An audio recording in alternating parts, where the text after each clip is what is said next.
नमस्कार, AB star news देख रहे हैं आप। मैं हूं आपके साथ सोहन सिंह। वक्त हो चला आपका राज्य आपकी खबरों का, जिसमें सबसे पहले बात करेंगे मुजफ्फरपुर में किसानों की महापंचायत की। दरअसल किसानों ने मुजफ्फरनगर में महापंचायत का आयोजन किया है, जिसमें बड़ी संख्या में विरोधी पार्टियों के नेता भी पहुंच रहे हैं। और साफ तौर पर विरोधी पार्टियों के नेताओं का कहना है कि वो सरकार के खिलाफ किसानों ने जो हल्ला बोला है उसमें किसानों के साथ कंधे से कंधा मिलाकर खड़े हैं। तो मुजफ्फरनगर में किसानों की महापंचायत का आयोजन किया गया। महापंचायत में जयंत चौधरी और इमरान मसूद भी पहुंचे। आपको बता दें कि मुजफ्फरनगर के जीआईसी मैदान में महापंचायत का आयोजन किया गया, जिसमें राष्ट्रीय लोक दल के जयंत चौधरी और कांग्रेस के इमरान मसूद अपने समर्थकों के साथ पहुंचे थे। इस दौरान उन्होंने साफ तौर पर कहा कि जो बिगुल किसानों ने सरकार के खिलाफ फूंका है उसमें उनकी पार्टियां किसानों के साथ कंधे से कंधा मिलाकर खड़े हैं। दरअसल गणतंत्र दिवस के दिन जो कुछ भी दिल्ली में हुआ था, उसके बाद किसान आंदोलन के भविष्य को लेकर के सवाल खड़े होने लगे थे। और जिस तरह से देर शाम को पुलिस बल की तैनाती की गई थी, जिस तरह से ग्रामीणों में सिंगू बॉर्डर खाली करवाने को लेकर के आक्रोश देखने को मिल रहा था, उसके बाद यह लग रहा था कि अब किसान आंदोलन खत्म हो जाएगा। लेकिन अब फिलहाल किसान आंदोलन खत्म होता हुआ नजर नहीं आ रहा है और साफ तौर पर किसान पीछे हटने के मूड में नजर नहीं आ रहे हैं।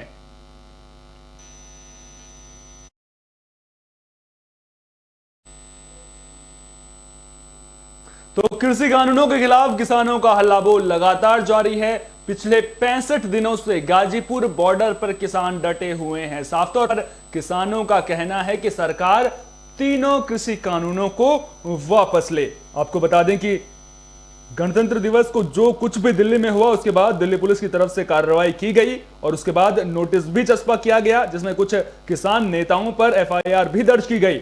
उसके बाद आज किसानों की गाजीपुर बॉर्डर पर लगातार भीड़ भी उमड़ रही है। हजारों की तादाद में किसान लगातार गाजीपुर बॉर्डर पर पहुंच रहे हैं, जिसके बाद अब किसान आंदोलन और भी तेज होता हुआ नजर आ रहा है। गाजीपुर बॉर्डर पर पहुंचे किसानों से बात की हमारे संवाददाता नितिन कुमार ने। क्या कुछ कहना है किसानों का, आइए सुनते हैं।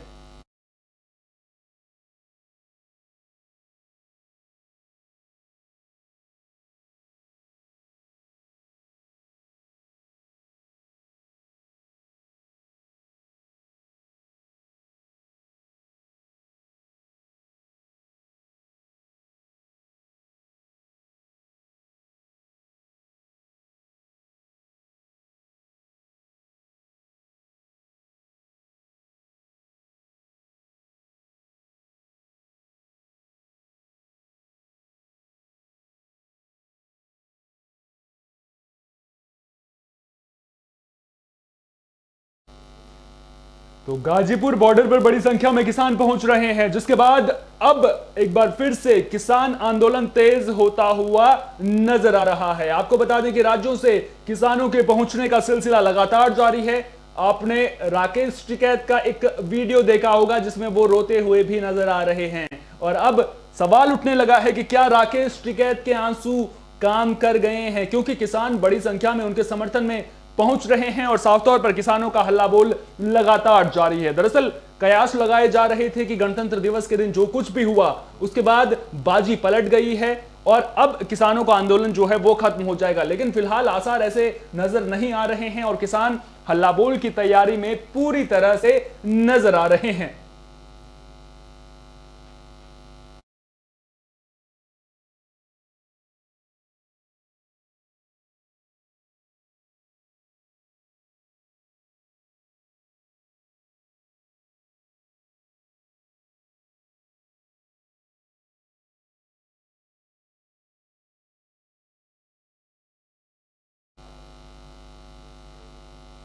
वहीं राज्यों में भी प्रदर्शनों का दौर लगातार जारी है। जो विरोधी पार्टियां हैं वो इस मुद्दे को भुनाने की पूरी कोशिश कर रही हैं। उत्तराखंड के हरिद्वार में भी विरोध प्रदर्शन देखने को मिला है। आपको बता दें कि कांग्रेस कार्यकर्ताओं ने यहां पर प्रदर्शन किया है।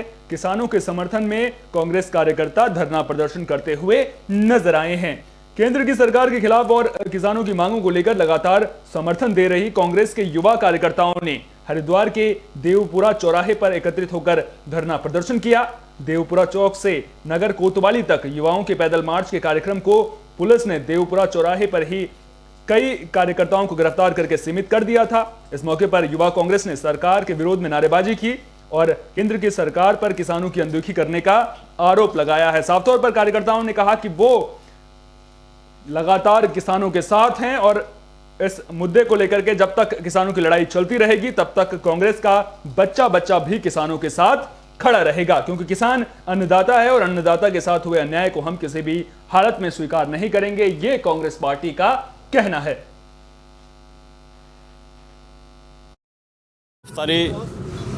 इसलिए दी है क्योंकि आज के समय में केंद्र सरकार जिस प्रकार से तानाशाहीपूर्ण रवैया अपनाकर देश में चल रहे अपने हर प्रकार के आंदोलनों को कुचल देना चाहती है, जिस प्रकार से आज वो सोच रही है कि कुछ ऐसी ताकत नरेंद्र मोदी जी के पास है कि वो जिसे चाहे उसे कुचल दे। गिरफ्तारी का साफ साफ केंद्र सरकार को संकेत है कि जिस प्रकार से केंद्र सरकार अपने ताकत का दुरुपयोग कर किसानों के आंदोलन को पहले तो इन्होंने बदनाम किया और अब जिस प्रकार से कल शाम की जो घटना हुई उसको तानाशाही पूर्वक अपनी ताकत से कुचलने का काम सरकार कर रही है।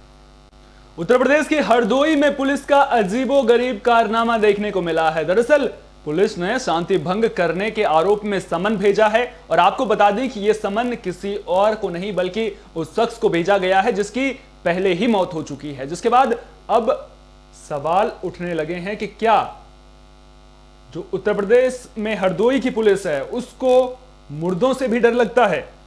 तो उत्तर प्रदेश के हरदोई से यह पूरा मामला सामने आया है, जहां पर पुलिस का अजीबोगरीब कारनामा देखने को मिला है। पुलिस को मुर्दों से ही डर लग रहा है। पुलिस ने मृतक को ही शांति भंग करने का आरोपी बनाते हुए समन भेज दिया है, जो पुलिस की कार्यप्रणाली पर सवाल उठा रहा है। वहीं क्षेत्र में चर्चा का विषय भी बना हुआ है। मामला संज्ञान में आते ही अपर पुलिस अधीक्षक पूर्वी ने जांच कर कार्रवाई के निर्देश दिए हैं। सभी थानाध्यक्षों को निर्देश दिए गए हैं कि इस तरह की कार्रवाई करने से पहले अच्छी तरह से जांच पड़ताल की जाए। आपको बता दें कि बघौली पुलिस ने यह कारनामा किया है, जिसके बाद पुलिस पर लोग उंगलियां उठाने लगे हैं। दरअसल पुलिस ने एक मृतक व्यक्ति को शांति भंग करने का आरोपी बनाते हुए समन भेजा है। दरअसल बघौली थाना क्षेत्र के निभी गांव में बीते कुछ दिनों पहले दो पक्षों में विवाद हुआ था, जिसके बाद पुलिस ने 9 लोगों के खिलाफ शांति भंग करने की कार्रवाई करते हुए उन पर शांति भंग करने का आरोप लगाया है और कार्रवाई करते हुए सभी को पाबंद किया है। थाना क्षेत्र के निजी गांव निवासी राम आसरे और रविशंकर के बीच जमीन को लेकर विवाद हुआ था, जिसके बाद पुलिस ने 9 लोगों को आरोपी बनाया है और चालान किया है, जिसमें से हरिश्चंद्र पुत्र जुगनू, जिनकी 3 साल पहले ही मौत हो चुकी थी, उनको भी पुलिस ने शांति भंग करने का आरोपी बनाते हुए उनके घर पर समन भेजा है, जिसके बाद पुलिस की कार्यप्रणाली को लेकर सवाल खड़े होने लगे हैं। थाना बघौली के ग्राम निभी में रामाश्रय व रविशंकर दोनों पक्षों के मध्य विवाद हुआ था। इसी में पुलिस द्वारा 9 लोगों का चालान किया गया था 107-16 में। अभी ये संज्ञान मामला आया है कि उसमें एक व्यक्ति जो हरीश सन ऑफ जगनू, उनकी डेथ हो चुकी है। इस संबंध में थानाध्यक्ष बघौली से वार्ता की गई है और इसमें उनसे जानकारी ली गई है। अभी तक ऐसा क्यों किया गया है, इस संबंध में उनका स्पष्टीकरण लिया जाएगा और जो भी आवश्यक विधि कार्रवाई होगी उसमें की जाएगी। गुजरात सरकार ने अपराधी प्रवृत्ति के लोगों और गैंग्स पर लगाम लगाने के लिए एक कानून बनाया था। साल 2019 में यह कानून बनाया गया था, जिसके बाद अब जो सूरत पुलिस है वो इस कानून के तहत लगातार कार्रवाई करती हुई नजर आ रही है। दरअसल गुजरात सरकार ने आतंकवादी प्रवृत्ति और ऑर्गेनाइज्ड क्राइम करने वाले लोगों पर नकेल कसने के लिए Gujarat control of terrorism and organised crime यानी कि गुजसी-टोक कानून बनाया था, जिसके तहत अब सूरत पुलिस सक्रिय नजर आ रही है। सूरत पुलिस ने अब तक 3 गैंग पर इस कानून के तहत मुकदमा दर्ज किया था। अब एक और गैंग पर मुकदमा दर्ज किया गया है। इस बार गाजीपुर गैंग पर मुकदमा दर्ज किया गया है। इस गाजीपुर गैंग का मुख्य सूत्रधार विपुल गाजीपरा है और उनके 9 शागिर्द भी गैंग में शामिल हैं। तो कुल मिलाकर जो गैंग्स हैं उनके खिलाफ इस कानून के तहत मुकदमा दर्ज किया जाता है और अब तक सूरत पुलिस कुल मिलाकर 4 गैंग के खिलाफ कार्रवाई कर चुकी है। आपको बता दें कि गाजीपुर गैंग पर अब मुकदमा दर्ज किया गया है, जिसका मुख्य सरगना विपुल गाजीपरा है। उसके अलावा 9 और भी जो शागिर्द हैं वो इस गैंग में शामिल हैं। ऑर्गेनाइज क्राइम और टेररिज्म को कंट्रोल करने के लिए गुजरात में 1 दिसंबर 2019 से गुड सी टॉक का नया कानून अमल में आया। तब से ऐसे कोई भी तत्व जो सीरियस ऑफेंसेस करते हैं, गंभीर प्रकार के अपराध करते हैं और एक ग्रुप बना के अपनी ऑर्गेनाइज सिंडिकेट की तरह गुनाही टोलकी बना के क्राइम करते हैं, ऐसे लोगों के विरुद्ध में गुड सी टॉक के तहत एक्शन लिया गया है। सूरत शहर पुलिस में आज विपुल गाजीपरा जो एक क्रिमिनल गैंग है, उस गैंग के 10 मेंबर्स के विरुद्ध गुड सी टॉक की कलमों के तहत गुनाह रजिस्टर किया गया है।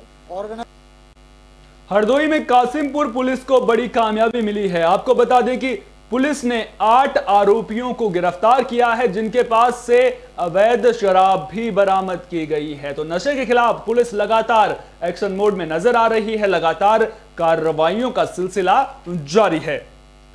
तो हरदोई की कासिमपुर पुलिस को एक बड़ी कामयाबी मिली है, जिसमें मुखबिर की सूचना पर पाउली बाबा मंदिर बहंदर खुर्द पुलिया के पास से 8 आरोपियों को गिरफ्तार किया गया है, जिनके पास से हरियाणा की 60 बोतल अंग्रेजी शराब और 25 पेटी देशी शराब के साथ साथ 60,000 रुपए नगद भी बरामद किए गए हैं। सभी आरोपियों के खिलाफ आबकारी अधिनियम के तहत मुकदमा दर्ज कर लिया गया है।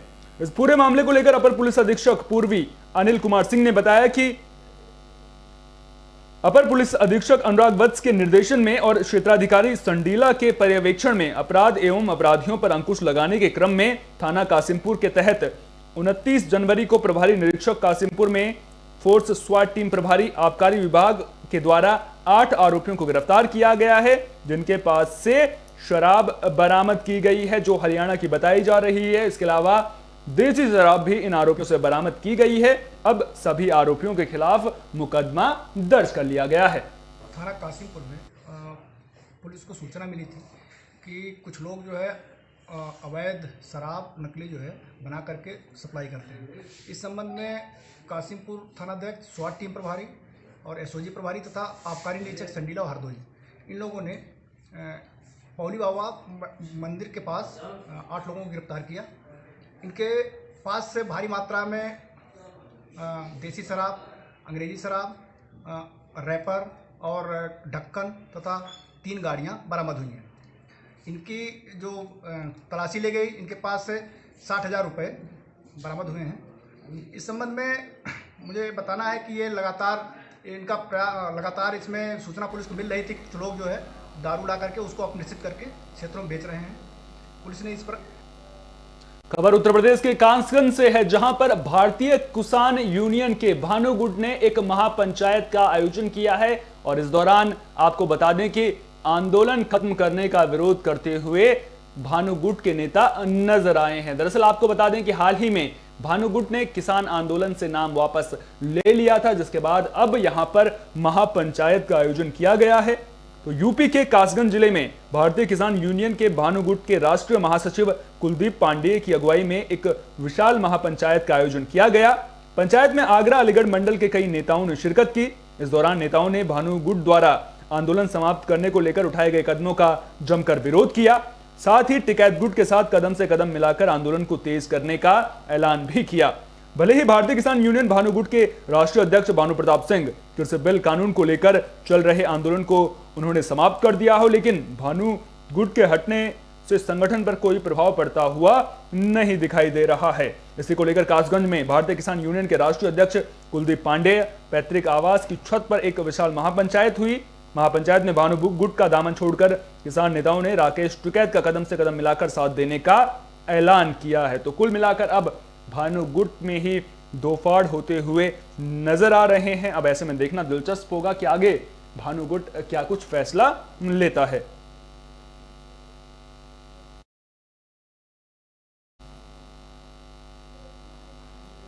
खबर गोरखपुर से है, जहां बैंक घोटाले के 1.5 साल बाद भी किसी तरह की कार्रवाई नहीं की गई है, जिसके बाद सीओ ने पीड़ित से मिलकर कार्रवाई करने का भरोसा दिया है। कहा है कि 1 हफ्ते में मामले को लेकर कार्रवाई की जाएगी।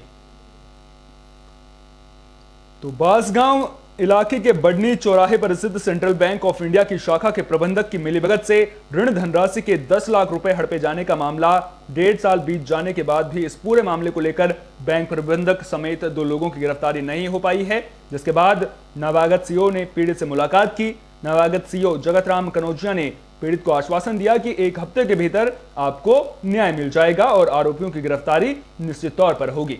सीओ ने बताया कि बैंक मैनेजर कार्यरत नहीं है, वो बिहार के चंपारण जिले में मौजूद है, जिसे टीम बनाकर भेजा जाएगा और उसकी जल्द से जल्द गिरफ्तारी की जाएगी।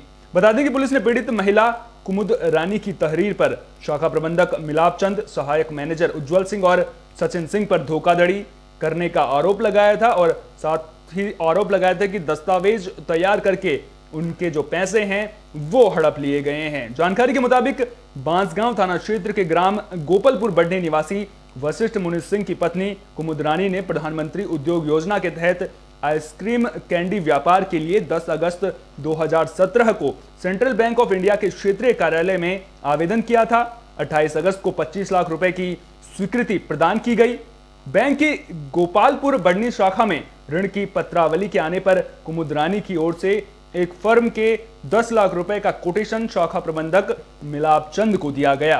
आरोप के मुताबिक उस कोटेशन को हटाकर बैंक मैनेजर ने अपने एक सहयोगी सचिन को उप मैनेजर उज्जवल सिंह की मदद से कूट रचित तरीके से अन्य फर्म का कोटेशन लगाकर धोखाधड़ी से 10 लाख रुपए निकाल लिए, जिसके बाद पीड़ित ने एसएसपी कार्यालय पर एफआईआर दर्ज कराई थी। उसके बाद से कार्रवाई चल रही है।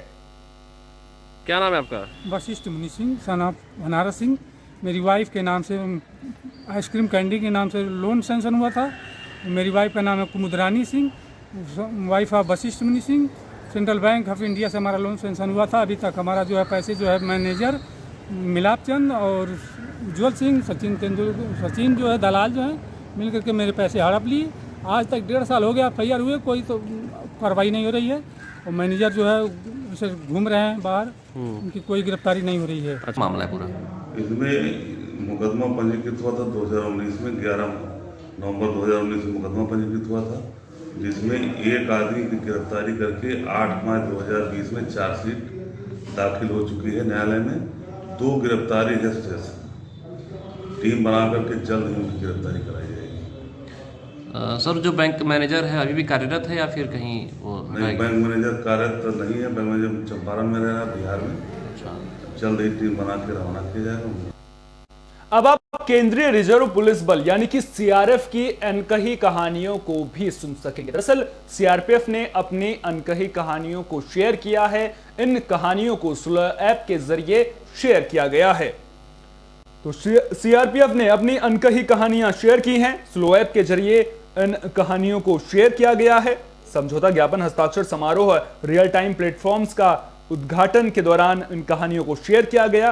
आपको बता दें कि केंद्रीय रिजर्व पुलिस बल और स्लो कंटेंट प्राइवेट लिमिटेड के मध्य इस बात को लेकर के समझौता हुआ है। इस ऐप के जरिए देश के बहादुरों की कहानियां देश भर में लोगों तक पहुंच सकेंगी। केंद्रीय रिजर्व पुलिस बल भारत का प्रमुख आंतरिक सुरक्षा बल माना जाता है और इस सीआरपीएफ की भी कुछ ऐसी कहानियां हैं जो जनता तक नहीं पहुंच पाई हैं। अब इस ऐप के जरिए जो लोग हैं वो सीआरपीएफ की कहानियों से रूबरू हो सकेंगे और फिर जो शौर्य का परिचय सीआरपीएफ के जवानों ने दिया है उसकी जानकारी भी आम लोगों को मिल सकेगी। नहीं, ये बचाव का प्रश्न नहीं है। हमको ये स्थिति देखनी पड़ती है कि हमारे ही देश के नागरिक हैं और किसी कारण से वो एक ऐसी विषम स्थिति उत्पन्न हुई है, तो इन्हें बहुत धैर्य और संयम से बल ने काम किया है। क्योंकि आप अगर ऐसा ना हो और विपरीत स्थिति उत्पन्न हो तो उसको भी आप देखिए वो कैसी स्थितियां उत्पन्न हो सकती थी। तो ये ऐसी परिस्थितियां आती हैं कि हमारे ही लोग हैं, हमारे ही साथी हैं, हमारे ही परिवारजन हैं देश के। अगर एक टेम्परेरी कोई ऐसी सिचुएशन आती है तो उसमें क्या विकल्प अपनाया जाए। तो दूसरी चीज़, सीआरपीएफ भी जो स्थानीय पुलिस है और जितने भी एजेंसीज हैं उससे साथ में मिलकर काम करती है। नहीं, ये आरएलडी नेता जयंत चौधरी बागपत में घायल किसानों का हालचाल जानने के लिए पहुंचे थे। इस दौरान उन्होंने साफ तौर पर कहा कि अब सरकार से उनकी आर पार की लड़ाई होगी। साफ तौर पर जो कृषि कानूनों के खिलाफ किसानों में आक्रोश देखने को मिल रहा है, उसका विरोधी पार्टियां फायदा उठाती हुई नजर आ रही हैं और साफ तौर पर सरकार को घेरने का काम कर रही हैं।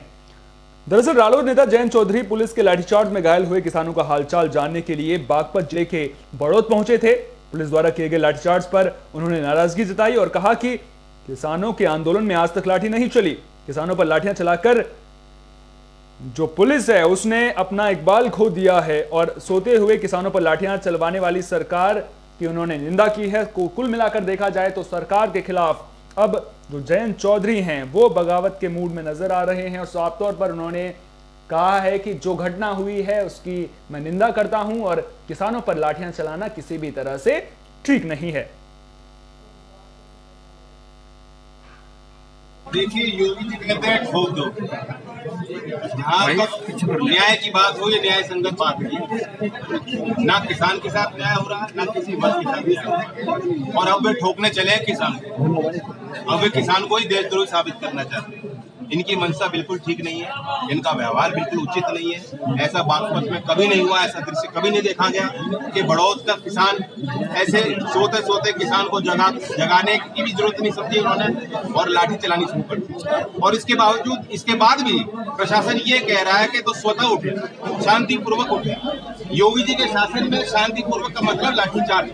देखिए, तो घायल किसानों पर लाठियां चलाना तो ठीक नहीं है, लेकिन जो पुलिसकर्मी दिल्ली हिंसा के दौरान घायल हुए थे, क्या उनको लेकर के जयंत चौधरी कुछ कहेंगे? ये अपने आप में बड़ा सवाल है, क्योंकि आपको बता दें कि 394 पुलिसकर्मी दिल्ली हिंसा के दौरान घायल हुए थे। जो आंदोलन हुआ था, जब ट्रैक्टर परेड का आयोजन किया गया था, तो उस दौरान जो पुलिस के जवान हैं उन पर तलवारों से भी हमला किया गया था। तो अब कहीं ना कहीं जो विपक्ष है वो राजनीति सेकने की कोशिश कर रहा है। वहीं अगर आरएलडी की बात करें, जयंत चौधरी की बात करें, तो वो भी कहीं ना कहीं अपना सियासी नफा देखने की कोशिश करते हुए यहां पर नजर आ रहे हैं। आपका राज्य आपकी खबरों में फिलहाल के लिए इतना ही। देश और दुनिया की तमाम अहम खबरों के लिए आप देखते रहिए विस्तार न्यूज। मुझे दीजिए इजाजत, नमस्कार।